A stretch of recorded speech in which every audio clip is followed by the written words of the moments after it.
This video is sponsored by Squarespace. Come on. There it goes. 1, 2, 3. Let's do this. It's 2004, the Super Bowl. Jessica Simpson just announced the beginning of the halftime show. The show starts with Janet Jackson, and then Nelly and his crew riding out on a red truck to sing a song about it being very hot in here and telling women to...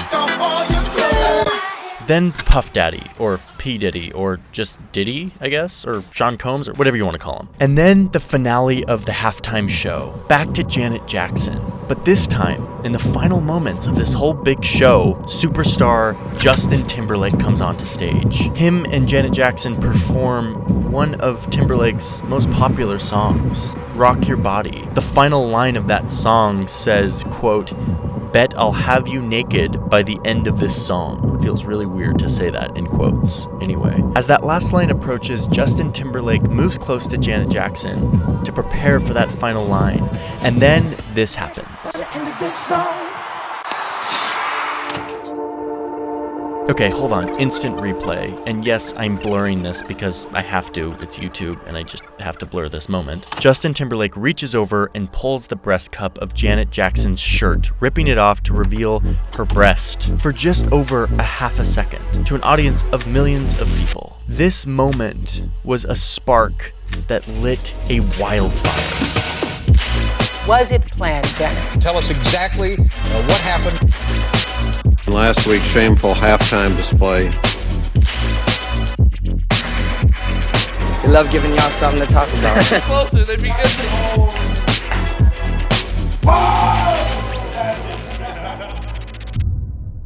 Publicity stunt.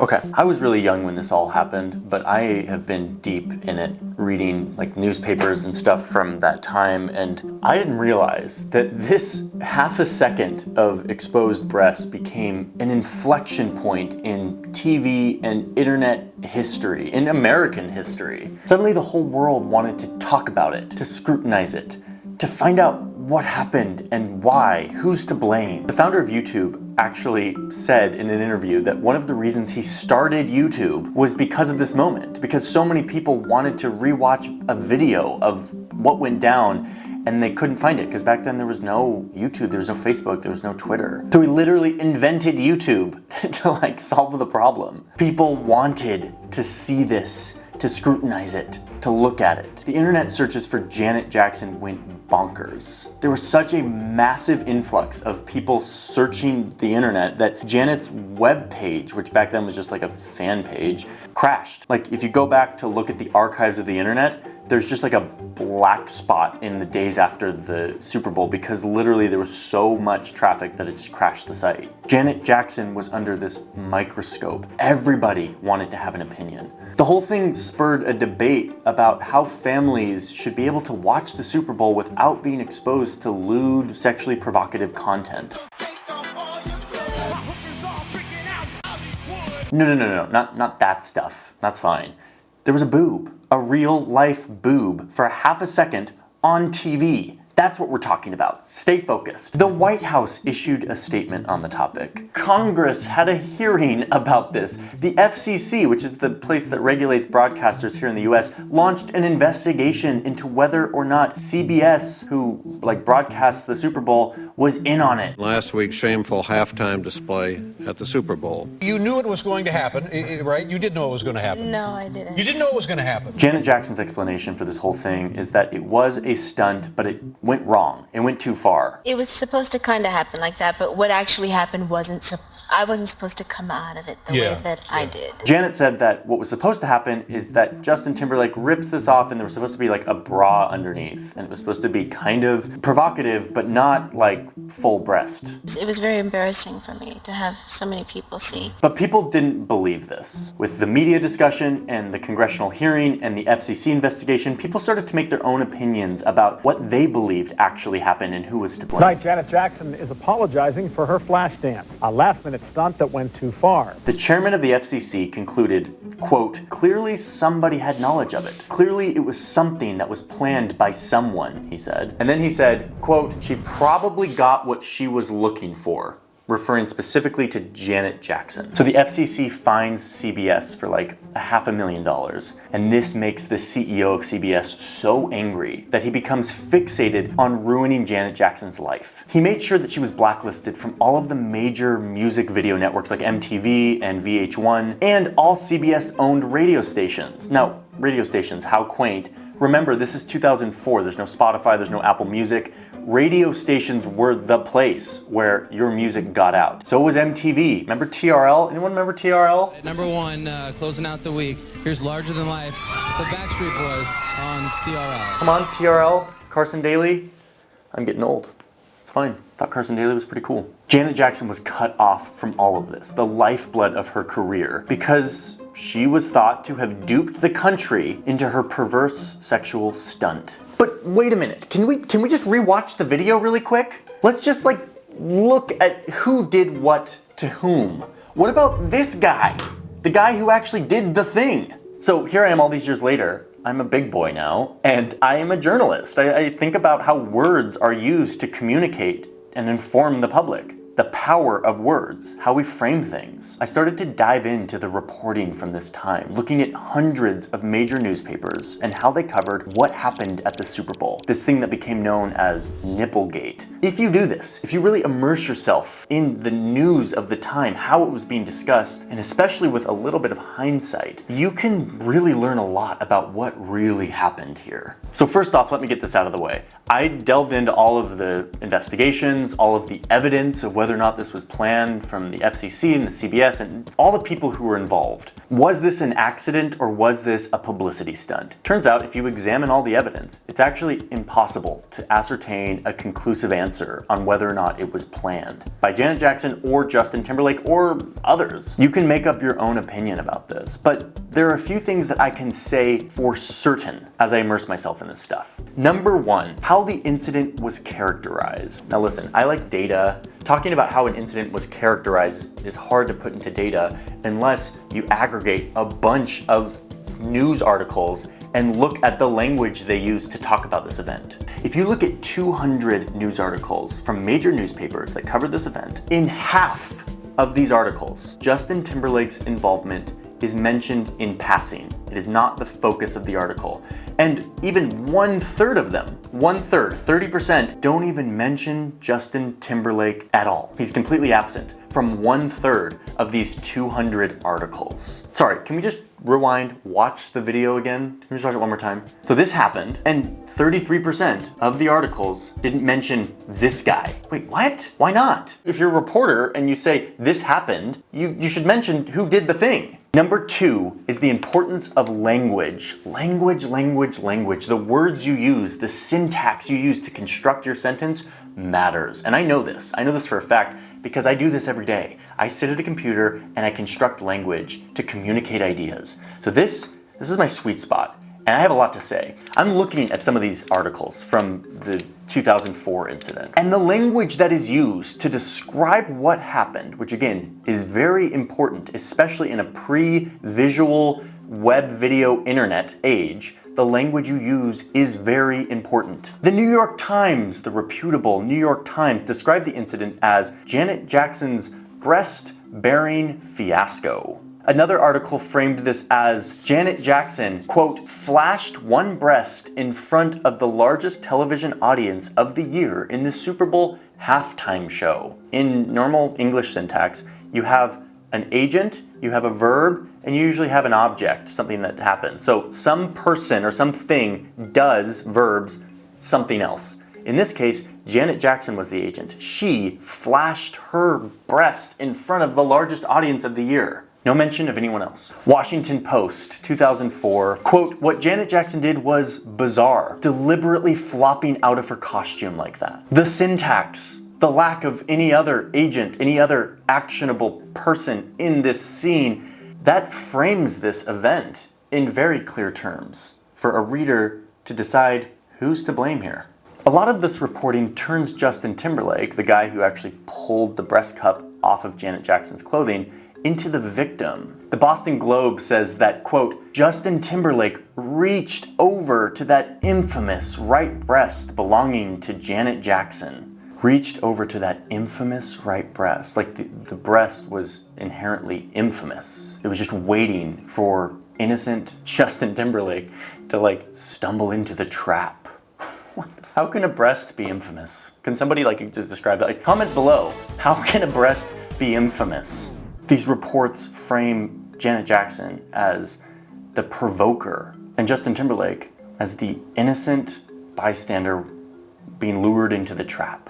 All the emphasis was put on me, not on Justin. Language matters. I'm not just nitpicking like little teeny tiny words here. This is how you frame something. As a journalist, reporting the facts is a process of deciding what language you use and what facts you choose to include. The language used here clearly pushes the audience in one direction. I mean, do you disagree? I'm sorry, am I being totally misinterpreting here of this? I'm trying to give the most honest and like generous read to all of this and like really try to see it clearly. And this is what it says to me, very, very clearly from like a data perspective. Like I am looking at a lot of articles. Okay, our third takeaway is who felt the fallout from this? Whose career got effed up? Janet Jackson.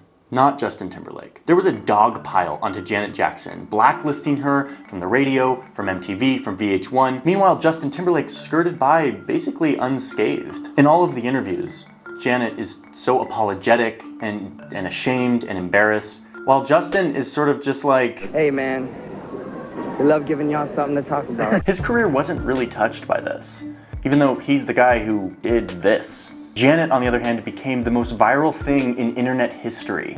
And I'm not just being hyperbolic there. Like, this is considered the most searched event in the history of the internet. And the search is Janet Jackson exposing her breast. It's not Justin Timberlake ripping off a piece of clothing. That is not the search. The search is Janet Jackson. Okay, my last takeaway, and this is the one that like I don't really understand and like I want to have a better understanding of. And I'm actually left a little bit confused, which is that humans love this stuff. Humans love it. Our brain, for some reason, is predisposed to love and fixate and just devour this sort of content. It's human psychology at its most basic and predictable form, and I don't really understand why. Let's remember the setting. This is 2004, early 2004. It's an election year. George Bush is up for election.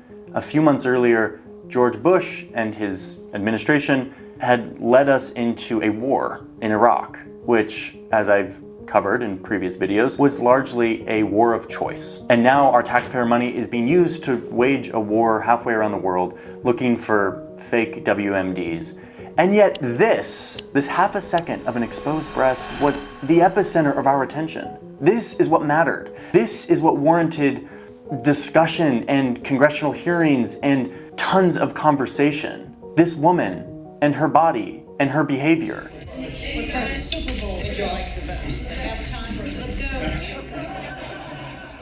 I'm not trying to be the woke police here. I'm not trying to convince you of anything other than what I am seeing and what I'm finding as I look at this with clear perspective and with some understanding of how language and media works now that I've lived a little bit of life. If I'm missing something, let me know. But let me be clear about something. This wasn't an isolated incident. This sort of biased coverage and scrutiny wasn't new in 2004, and it certainly didn't stop.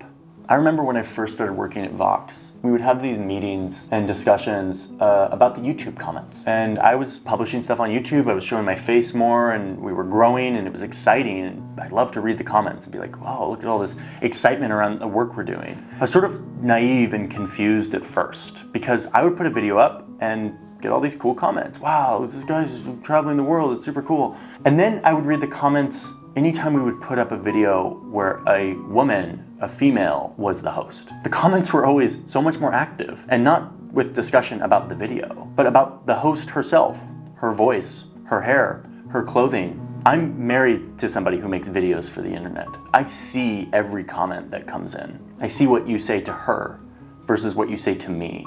It's as predictable as like my children's behavior. It is like a law of nature that the comments on her videos will focus so much on her touching her neck, or the voice she's using, or her interrupting me. It's like so predictable. It's like so simple almost. What is it? Why do we love to shine a spotlight on women and analyze and talk about what they look like and how they behave. Now that's almost malfunctioning, isn't it? Oh, wow. Man, very nice. By the way, you smell wonderful. We just do. Like, there's just something inside of us that does that. If you're resistant to this, like, I want to hear from you. Like, what's the counterpoint to this? I'm seeing all this stuff. I'm not just like coming up with this because this is like cool and culturally trendy. I am seeing this in the data. I've seen this over years and years of observing mass human behavior with tens of thousands of data points. This is my conclusion. Language matters, and for some reason in our society, our language around women is very predictably scrutinizing and focused on behavior and voice and appearance. That to me is a fact that I'm willing to just say very clearly. And the Janet Jackson fiasco isn't about whether or not it was a conspiracy or publicity stunt. You can have your opinions on that. But what's clear to me is that in this instance, and in many other instances, it's a horribly predictable outcome. Same old story. And frankly, I find it slightly embarrassing and unfortunate that it takes me looking through the data and reading loads of comments to convince me that this is real. It's almost like proof that this is a deep part of my and all of our psychologies. Okay, that's all I've got.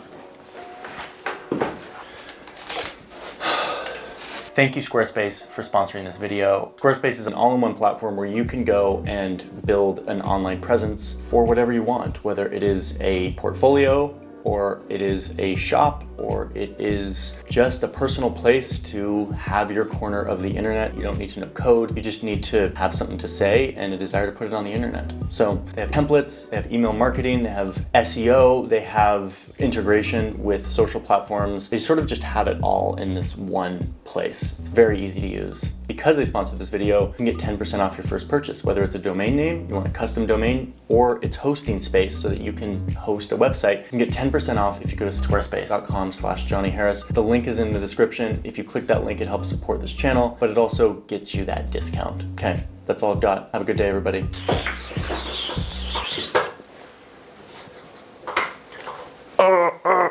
Come on.